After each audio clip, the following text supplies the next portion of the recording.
heat transfers from hot to cold. So it's not going to go up or down. It's going to go. But earlier you cooler. said it like the heat's going out. So like, are you telling me warm air moves? Not okay. Warm air moves, got it, and then heat transfers from hot to cold. Hey guys, it's Matt Hoots with Southface, and I am at Southface. More specifically, I'm in the training cabin within Southface, and I've got the program director. Like, you're the head honcho for Earthcraft. Like, what is your my title? Yeah, what do you title? What do you call yourself these days? Program manager. All right, I've got Amelia Godfrey. She's the program manager for all of the Southeast and expanding the Earthcraft program. But the reason we're meeting up here in the attic, it's August. It's super hot. We're in Georgia, hot Atlanta. A lot of misperceptions about how heat works, how humidity works, filtration. We're going to go over some of those. So let's talk about the first topic I want to talk about: heat transfer. Okay. A lot of people are on the second floor of their house and they're like, man, it's really hot. And somebody, and this is why we're in the attic, somebody recently said, you know, all those activities on the first floor is why it's hot on the second floor. But I knew that wasn't true, but I wanted, you know, somebody that was the expert to talk about that and explain to them why that is not necessarily the case. So what's happening in the attic, and why is... All right. We're in the attic. We're in an attic, and fortunately we're in an attic in a building. That's a fake attic. It's a fake attic, so we're not sweltering up here. But for heat transfer, I mean, it all starts with the sun.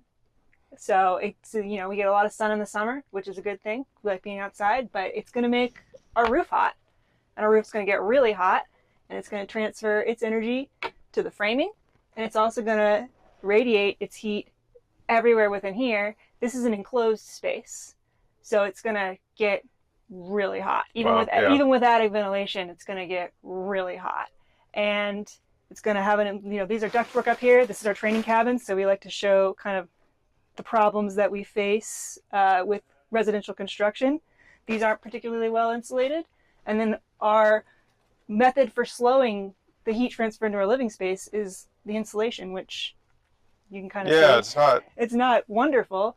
And so it's not the code either. It's like maybe R20 something, not R38. It's intentionally not great to prove a point. And it gets so hot up here, and then our system's up here, most of our system is up here, and it's all just going to really struggle to cool. So let's talk about how, obviously, this is really hot. I mean, we're not even outside now, and I kind of feel like it's a little bit hot up here. It's like, and of course, the HVAC guys are like, man, Matt, just suck it up. So if it's 100 degrees outside, from previous trainings that I've done with Southface, you guys are telling me it's 160 or so in the attic. It can get like unvented, that, which pretty is much really hot. And even so most attics are vented passively, and it's just relying on just hot air heating up and rising up through. That's not going to cool anything. And you've got 120 degrees, 140 degrees, and we're expecting 100-degree temperatures outside this weekend. And that's going to create an oven, basically. Yeah. And all that heat transfers from hot to cold. So it's not going to go up or down. It's going to go. But earlier you said it like the heat's going out. So like, are you telling me warm air moves? Okay. Warm air moves. Got it. And then heat transfers from hot to cold. Got it. So you've got a variety of different methods that heat transfers through buildings. And if you're cooling your house to 78 or cooler, the heat's going to go into the house. Or it's also combined, it's going to really put pressure on this system right here, and it's going to struggle also to cool your house. So let's talk about why this system, or this attic isn't horrible. It's not ideal, but it's not horrible. It could be better. Mm-hmm. So one of the things that we like to do, especially for attics, we already mentioned, let's pretend like it's 160 degrees up here. Yeah. This ductwork is baking, but the other part of that is like, what if this ductwork isn't sealed?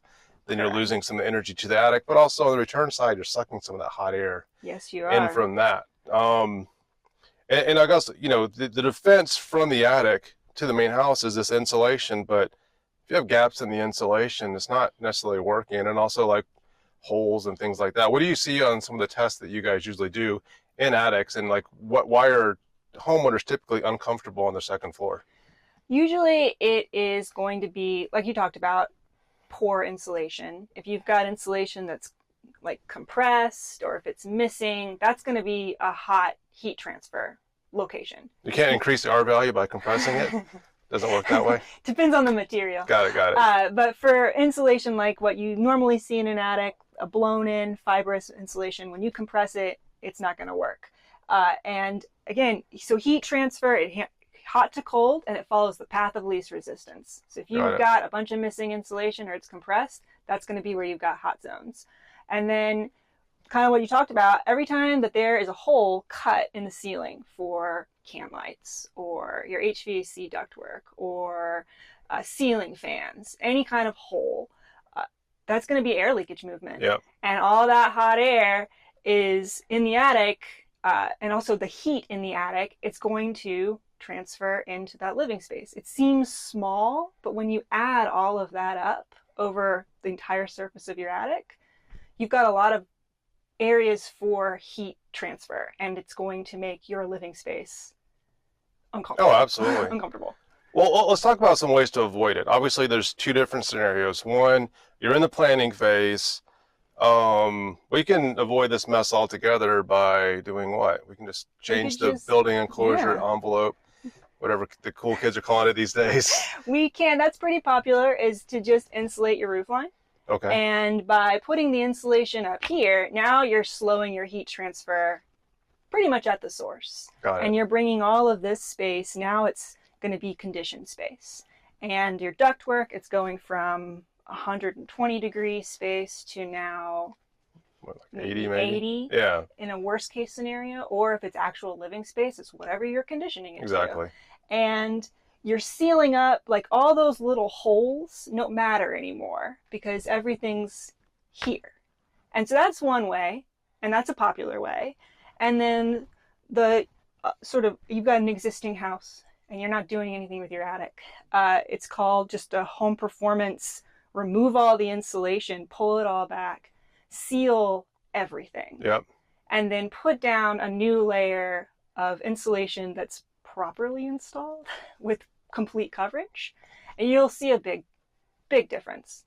So really it's the air sealing plus the insulation. I know a lot of people say, hey, we've insulated our house, but you go into these older houses and you see dirt and stuff like that, and that's an indication of air movement. Also inside the house, spider webs, something you guys taught us a while ago. Yeah. See spiders, that means that you've got a low performing house.